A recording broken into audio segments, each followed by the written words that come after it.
ইসলামের বৈশিষ্ট্য হচ্ছে চারা বীজের মতো। চারা বীজ মাইথার দিয়াতে কি বলেন, চারা না বীজ? ইসলাম বিরোধীরা ইসলামকে মাটির নিচে গেড়ে ফেলতে চায়, কিন্তু ওরা জানে না এটা হচ্ছে চারা বীজ। এটা গেড়ে ফেললে কি হয়?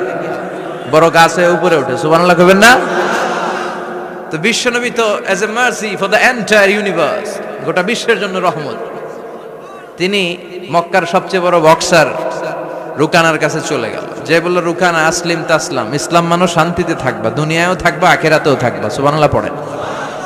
রুকানা বলে, না আব্দুল্লাহর বেটা মোহাম্মদ, আমি তো কালিমা পড়বো না, যদি বক্সিং খেলে আমারে হারায় দিতে পারো তাইলে কালিমা পড়ো। বিশ্বনবী বললেন, আমি তো বক্সিং খেলি না রে বাপ। রুকানা বলল, তাহলে আমিও কালিমা পড়ি না। বিশ্বনবী রাজি হলেন অবশেষে। ভাবলেন, আমি বক্সিং খেললে একজন যদি জাহান্নাম থেকে জান্নাতি হয়, বক্সিং খেললে সমস্যা কই? কি রহমতের নবী, কি অ্যাটিটিউড, কি পজিটিভনেস, কি প্রোঅ্যাক্টিভনেস, অলওয়েজ প্রোঅ্যাক্টিভ। সব সময় ইতিবাচক চিন্তা করতেন। নেতিবাচক চিন্তা কারে বলে বিশ্বনবী জানতই না। সুবহানাল্লাহ পড়েন। বিশ্বনবী রাজি হলেন। এবার বক্সিং খেলার পালা। রুকানা হাফ প্যান্ট পরে গায়ের মধ্যে জাইতুনের তেল মেখে এভাবে লাফাচ্ছে। আপনারা রেসলিং খেলা দেখছেন? তেল মেখে পজিশন নেয় মারার জন্য প্রতিপক্ষকে। তো বিশ্বনবী তার পজিশন নেয় না, বিশ্বনবী দাঁড়িয়ে আছে। রুকানা বলল, মোহাম্মদ আমি লাফাচ্ছি, তুমি লাফাও না কেন?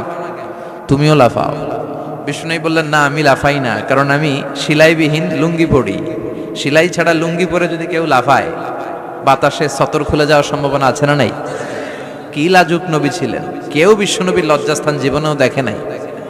হালিমাতুস সাদিয়ার বাড়িতে যখন বিশ্বনবী থাকতেন, হালিমাতুস সাদিয়া 5 বছর এই কুরাইশি মুহাম্মদ ছেলেটাকে লালন পালন করেছে।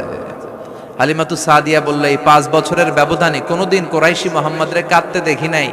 ক্ষুধা পেলেও ছেলেটা কাঁদতো না, ব্যথা পেলেও কাঁদতো না, শুধু লজ্জাস্থানের জায়গা থেকে কাপড়টা সরে গেলে শিশু মুহাম্মদ চিৎকার দিয়ে উঠত।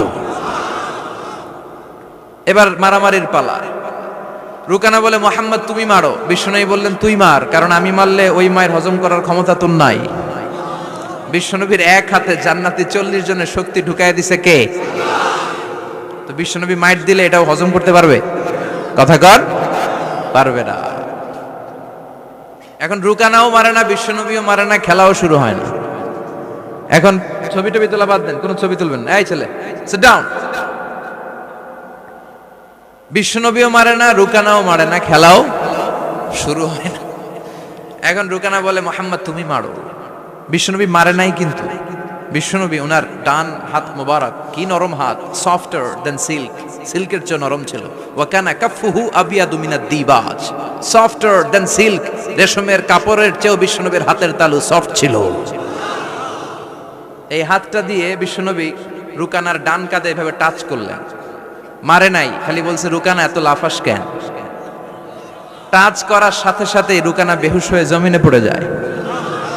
সবাই তো অবাক, ঘটনা কি, ঘটনা কি, কি মিরাকেল, কি অলৌকিকত্ব। পানি ঢেলে রুকানারে হুঁশ ফিরানো হয়েছে। সবাই বলে, রুকানা তুই তো অনেক বড় পালোয়ান, আব্দুল্লাহর বেটা মোহাম্মদ ঘুষিও দিল না, লাথিও মারল না, বেহুশ হইলি কেন? রুকানা বলে, আরে তোরা তো দেখোস নাই, তোরা দেখেছিস মোহাম্মদ হাত দিয়ে ধরেছে, আমার মনে হয়েছে বিশাল পাহাড় এসে কাঁধে চেপেছে।